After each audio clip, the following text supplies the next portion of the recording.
Hindi na nakapalagpa ang isang individual na tinaguri ang top 3 municipal most wanted person na may kasong murder sa operasyon ng Baliwag PNP. Ang balitang yan mula kay Patrolwoman Cristalin Javier.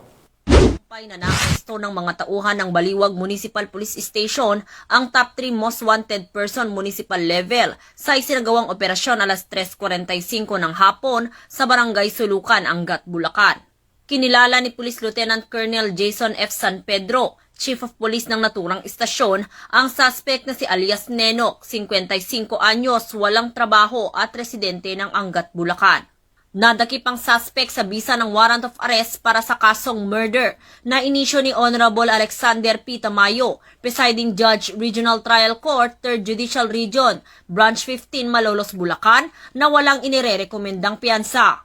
Kasalukuyang nasa kustodiya ng otoridad ang akusado para sa dokumentasyon at wastong disposisyon.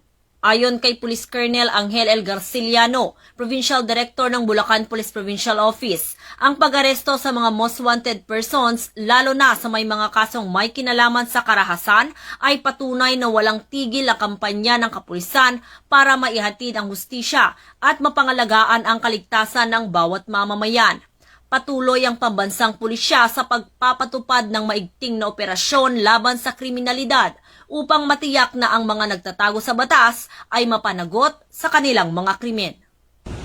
Mula dito sa Bulacan Police Provincial Office, ako ang inyong PNN correspondent, Patrolwoman Pearl Cristalin Javier, alagad ng batas, tagataguyod ng Balitang Pulis.